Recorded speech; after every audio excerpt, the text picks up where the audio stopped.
سوال: ہمارے نبی صلی اللہ علیہ وسلم غار حرا میں کیا کرتے تھے؟ جواب: ہمارے نبی صلی اللہ علیہ وسلم غار حرا میں اللہ تعالیٰ کی عبادت کرتے تھے۔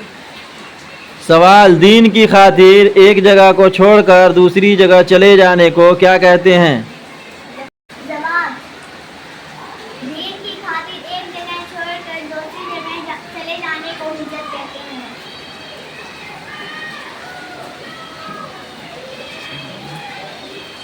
سوال: مسلمان سب سے پہلے ہجرت کر کے کہاں گئے؟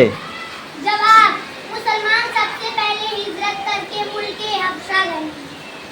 سوال: مسلمان دوسری مرتبہ ہجرت کر کے کہاں گئے؟ جواب: مسلمان دوسری مرتبہ ہجرت کر کے مدینہ منورہ گئے۔ سوال: ہمارے نبی صلی اللہ علیہ وسلم نے کس مہینے میں ہجرت فرمائی؟